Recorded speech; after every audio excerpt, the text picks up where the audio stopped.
Hey friendo, Steve here. Welcome back to Ask WrestleJuice. You guys left a bunch of great questions. Make sure you're subbed to the channel and you have that little notify bell on so that whenever I post a question thread every week, you guys are notified and you guys can have your questions answered right here on WrestleJuice. We'll dive into it with sort of a thematic batch of questions. A lot of you have questions similar to these, and it's basically, how long do you think CM Punk is going to last now that he's back in WWE? For example, Thrawn1593 says, do you think WWE will be taking more precautions to prevent Punk from getting injured as much as he seemingly did in AEW? So if you guys recall, in AEW, he at one point he jumped into the crowd shortly after winning his title, and he broke his foot doing that, kind of a fluke thing. And then in his big return match against Jon Moxley on a suicide dive, I believe, he ended up jacking up, I don't know, some muscle or something.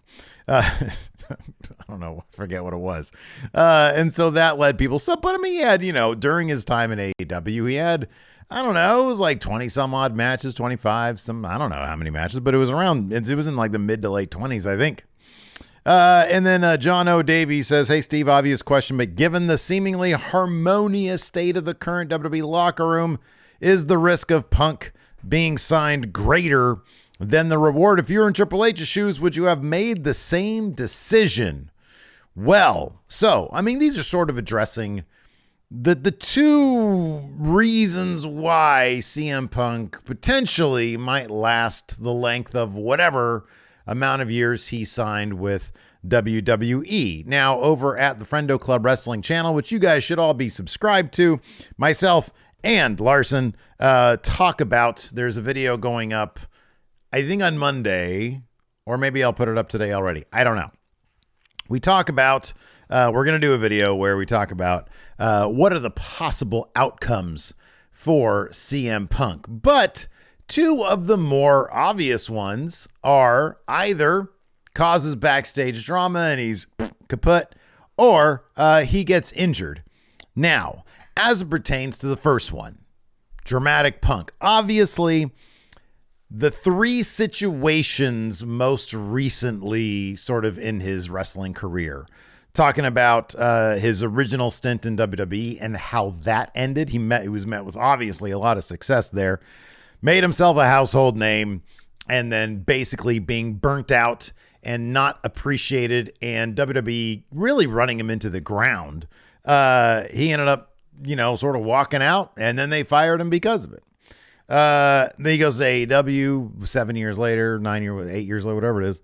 And the structure doesn't seem to be what it needs to be for CM Punk to apparently not have personality issues with a variety of the players there in AEW. Seemingly, AEW, Tony Khan gave CM Punk all sorts of latitude and leverage. For example, he allowed him to say who and who were not invited to the Collision tapings. People would go out there and CM Punk would be like, no, I don't want him here at the Collision taping. So that person was gone. And then now in WWE, there are three very different situations, right? So like in the first one, it was Vince McMahon who was the end all be all. And then there was that sort of layers of, as CM Punk put it, glad handing yes men between himself and CM Punk. So guys like Triple H, who was an active wrestler at the time, Johnny Ace, et cetera, Bruce Pritchard, et cetera, right?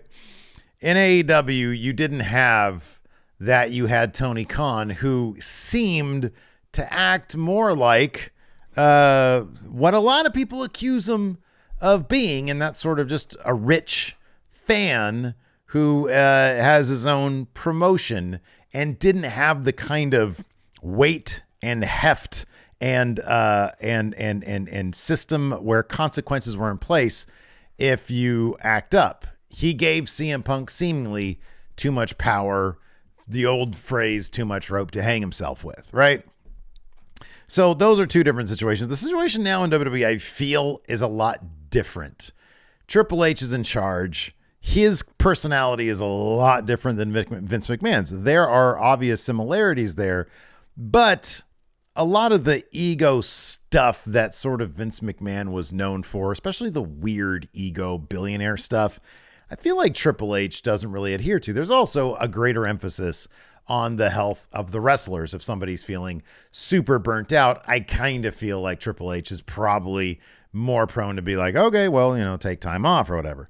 That's just my suspicion. I don't know that for absolute sure, but the schedules have been pared back a little bit.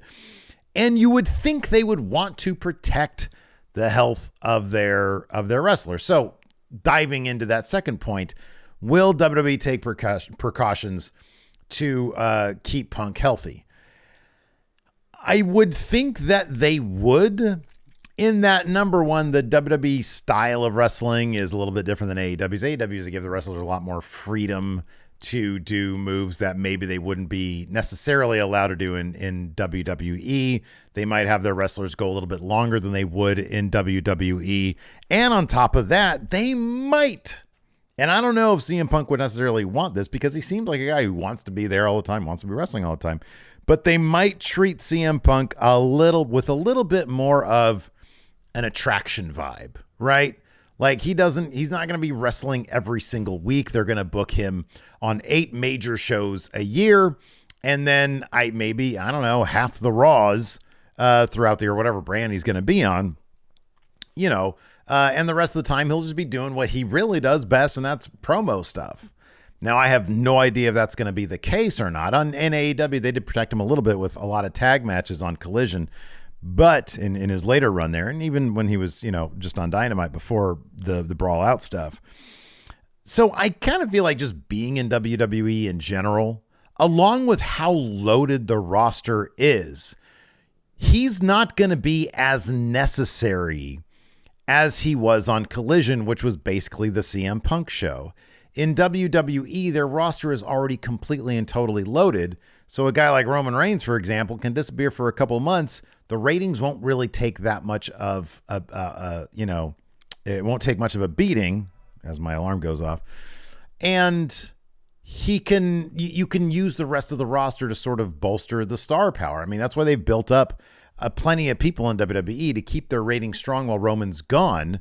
And I feel like they could do the same thing with CM Punk. He doesn't have to be there all the time. He doesn't have to be wrestling all the time. And that should theoretically lengthen the amount of time that he will be healthy. At least that would probably be the hope. Remains to be seen how often they're going to use him, but I kind of feel like they can use him more as an attraction / promo guy as opposed to, hey, let's have him wrestle, 3 days a week or whatever it is.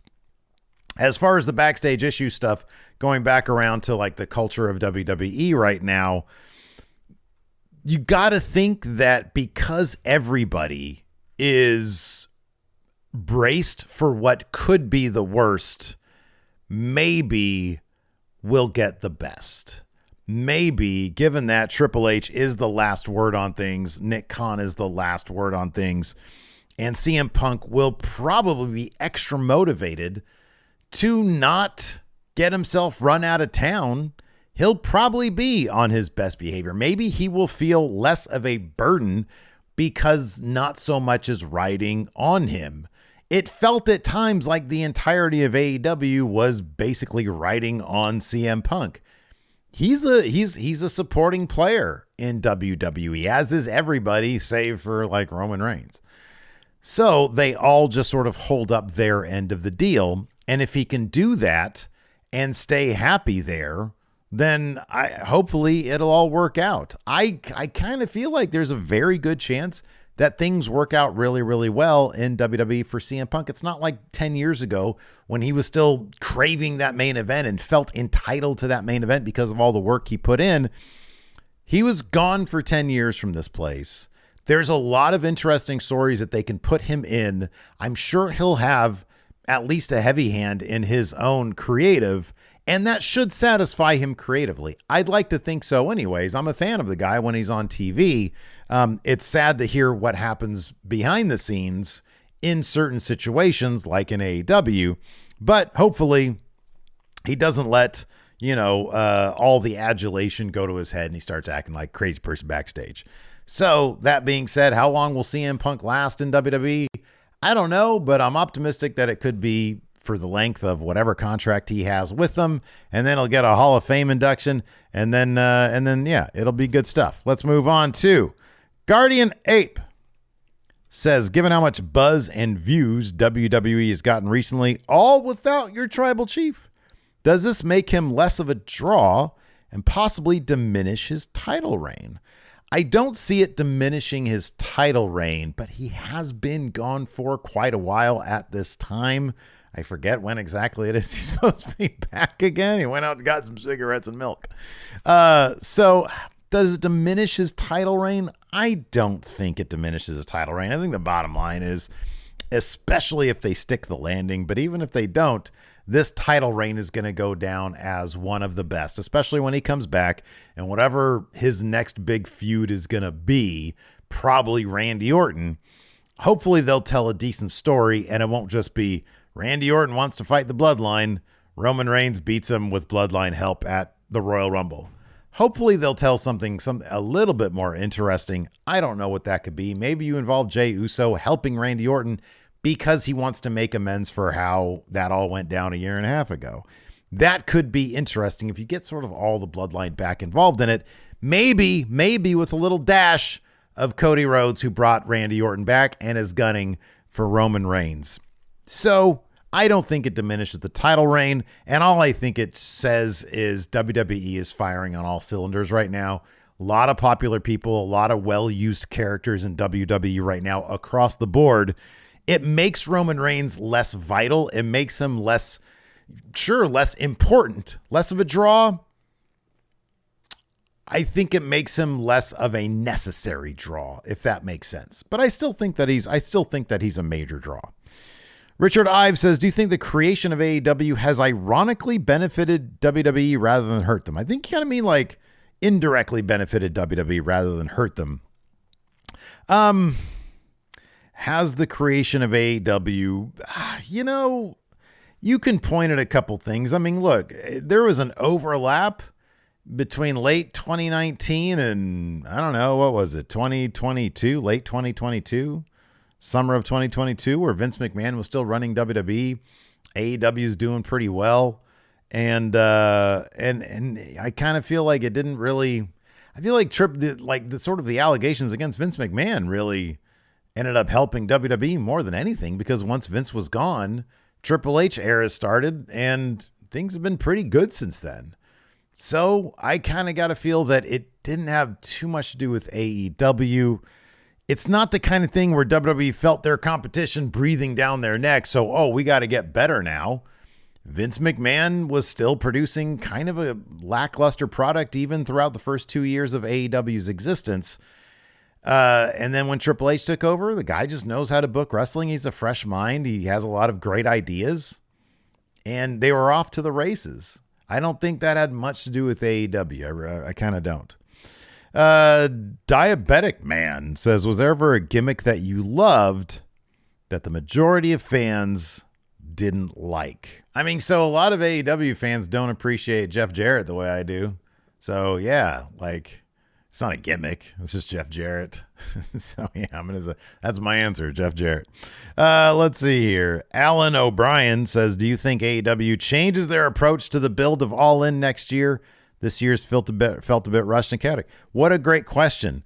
The question really should be, should they change their approach to the build of All In? I don't know if they will or not. I don't know.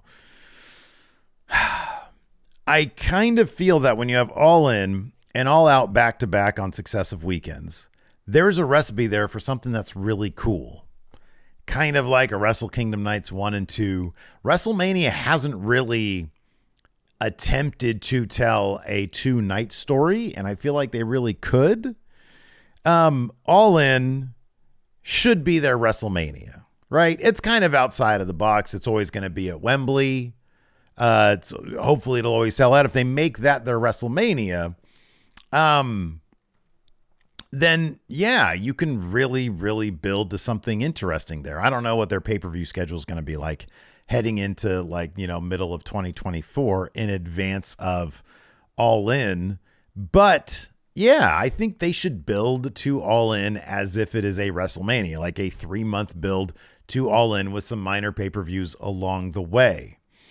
From like Double or Nothing would be kind of their Royal Rumble, and then you have 2 like sort of more minor pay-per-views in June and July, and then All In happens the end of August or September. So I do think that there should be some amount of like what happens at All In sort of affects All Out. Because All Out is also another major pay-per-view. They've got the opportunity to do something really interesting, and I can't quite put my finger on it. But I think that's a unique situation. It's not really like Wrestle Kingdom Nights 1 and 2. They don't, because I mean, sometimes they do the thing where they tell like a 2-night story, or they have in the past. But you could do something interesting with it, and I hope they do. I don't know. That seems like sort of a non-answer, to be honest with you. But yeah, short answer, yeah, I hope they build to it like it's their big WrestleMania. Longer answer, be kind of cool if they did something with All Out as relate. All Out felt like such a Fallout show this year. Didn't feel like a very important show, but I feel like it could and it should sort of piggyback off of All In. Bucket Dipper says, in your opinion, when was AEW women's division at its peak? I don't know, when Thunder Rosa and Britt Baker were feuding, probably. Deadpool Nerd says, or honestly, when Saraya showed up and was like, hey, we're going to have this whole revolution here. This is going to be awesome. I'm going to bring change to AEW. And then there was no change. Deadpool Nerd says, people claim Edge has become just another guy in AEW. How do you get him to have that special attraction aura he had in WWE? So, here's the thing about Edge. Yeah, in my opinion, my humble opinion, I'm just a guy, I'm just a man, just a fan. Edge hasn't had special attraction aura since 2005, 2006, 2007, around there. I don't know. I think Edge the person, Adam Copeland the person, seems like a really swell guy. I want him to do well. He just, man, we've referenced this on Going in Raw before. The bottom line is Edge's favorite band seems to be Pearl Jam. And he's kind of the Pearl Jam of wrestling. Huge act in his early years. And then sort of what are they doing now? And don't tell me in the comments that, some of Pearl Jam's newer. Pearl Jam hasn't had a good album since 1998. Maybe 99. Whenever, I think Binaural was okay. Everything before that was good. Their first album, still their best one. It's been downhill since then. Maybe their second one. That was their first one. The second half of 10 was really, really, really good. It was awesome. It was iconic. Johnny Burney says, what do you think Tony Khan should do with this Triple Crown? Do you see it main eventing pay-per-views opposite the AEW World title? The Triple Crown it's 3 mid-card titles from 2 promotions. Ring of Honor is an AEW promotion, right? It's really kind of not its own thing. It exists with AEW. So then you got the New Japan Strong title, which is, again, sort of New Japan, I know it's New Japan US, but it's more like New Japan Developmental, right? So, I don't know. I kind of feel like the names involved in this thing are kind of too big for the Triple Crown unless they make it a bigger thing. But the actual titles involved, they're really not, I'm not that special. Here's another Punk question. Will the Undead S'more says, is there anything Punk could do to try to win over fans like myself who have just grown apathetic to him after his antics the last few years? Yep. Put on cool matches, tell really good stories, cut memorable promos. It's that easy. It's just that easy. Chow Weezy says, was CM Punk's return the biggest when hell freezes over moment ever? Is there a moment that can possibly top it at this point? I feel like Eric Bischoff and Paul Heyman and Vince McMahon all standing in the WWE ring together, cutting promos on each other. That was the biggest hell freezes over moment, given how contentious the Monday Night Wars was. Eric Bischoff agreeing to come to WWE and becoming a talent, that's kind of a big deal. That's, in my opinion, a bigger when hell freezes over moment. Ultimate Warrior coming back to the company and Bruno Sammartino coming back to the company after what they said about the company, those are kind of on par with CM Punk, I think. Although, this obviously, in this day and age of social media, probably feels a lot bigger than those things. And I know Bruno didn't come back to wrestle. He just came back to get the Hall of Fame or whatever it was. But Ultimate Warrior coming back for the Hall of Fame, that was sort of a big hell freezes over moment. So this is up there, but I kind of feel like Bischoff is a bigger one. I was shocked when Bischoff showed up. It was pretty rad, though. Let's see here. I'm Not Tiger Woods says, with Collision consistently in viewership limbo, WWE signings, massive new $1 billion TV deals, you see AEW putting a bigger emphasis on getting Ring of Honor on TV in a replacement of Rampage or Collision. Fuck no. Ring of Honor is not the name that AEW is. So why would they replace Rampage or Collision with Ring of Honor? AEW trends higher. It's a more known brand amongst like a general wrestling audience. Yes, people know what Ring of Honor is. They know AEW better. I remember this point being made a long time ago when the first Ring of Honor pay-per-view was happening. I think it was Raj Giri on Twitter was saying, why isn't he branding this AEW? It should be branded. I'm sorry. Why isn't, he's branding it Ring of Honor. AEW trends more. You can get more pay-per-view buys with that, which is from a business standpoint, a good point. So no, I don't think that he's going to use a Ring of Honor for anything but to try to bundle it as a TV deal for a streaming service, something like that. No, I think Collision should change nights to Thursdays. And if that's the case, they're going to have him take him off TNT and put it on, I don't know, one of the other channels that Warner Brothers Discovery has. I think that AEW and basketball, that's not that big of a crossover audience that you wouldn't want to book it on Thursdays. The Saturday time slot is awful. It is terrible. It's up against WWE pay-per-views like once a month. So that's like 25% of your ratings are going to be in the toilet because it's up against WWE stuff. So put it on Thursdays. Rampage is in a terrible spot, but I feel like Collision's in a worse spot. So put it on Thursdays, put it on a different channel in the Warner networks, and people will follow it. I think people are more apt to watch it there. It's kind of surprising that they would keep it, but Ring of Honor ain't going to make a dent in nothing. Wrestle recap. Should they make the WrestleMania main event a triple threat with Roman, Cody, and Punk? No, I think they should have done Punk, Cena, Rock back in the day. But no, that Mania main event's got to be Cody versus Roman. That's it. AJ Forsyth says, with the Rumble coming up, there's always talk of surprise debuts or call-ups. Who could you see being a Rumble surprise for either match? I don't know. I don't know that they're going to have any big Rumble surprise. I think Triple H is going to try to go with the roster that he has. There will probably be some NXT call-ups as far as who's at. I don't know. Let's see here. Pizza Core says, might be late, but do you feel as if some wrestlers have creative control under Triple H? Higher end guys like Cody, Seth, Punk, specifically Randy Orton. I think there's probably more of a collaborative effort between the wrestlers and the writers. I doubt anybody's going to write CM Punk's promos. Seth Rollins might have writers. Randy Orton might have writers just because they've been used to it for so long. Cody probably writes his own stuff, but he might collaborate with people. That's my guess on those names. The Champ says, I don't know if you've heard the rumors of people like Malachi Black, Miro, and Andrade kind of thinking they're above AEW or not. But if you're Tony Khan hearing about this, what do you do? Yeah, Malachi Black mentioning Cesaro and CM Punk on Collision this past week or Dynamite, whatever it was. And then, Miro, he's always been misused by AEW. And Andrade, same. I don't know if they're thinking they're above AEW. I think it's probably like, hey, the guy who knew how to use us really well, Triple H, at least in the case of Malachi Black and Andrade, is like the head of the biggest company right now. So like maybe there's a little bit of, I'd rather be over there.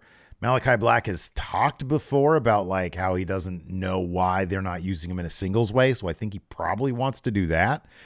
If you're Tony Khan, you sit him down, you say, hey, what would make you guys happy? What do you want to do? And then you see if you can accommodate them. Ethan SN here says, what's your top 4? We're going to end on this one. He says, what are your top 3 favorite Chris Cornell songs? I am a huge Soundgarden fan. I love Chris Cornell. This is a really tough one because there's so much material out there to choose from. He says his picks are Black Hole Sun, Blow Up the Outside World, and Say Hello to Heaven. Say Hello to Heaven is a beautiful song. My 3 are Seasons from the Singles soundtrack, Sweet Euphoria from Chris Cornell's solo album, which was called Euphoria Morning, And I'm also going to go with 4th of July from Super Unknown, from Soundgarden's Super Unknown album. That is an absolutely phenomenal freaking song. I also want to go with the Temple of the Dog. I'll go with one more here from Temple of the Dog, and I'll go with, Call Me a Dog. I love that song. There's my dog back there. Anyways, hit that thumbs up, hit that subscribe. We'll see you around.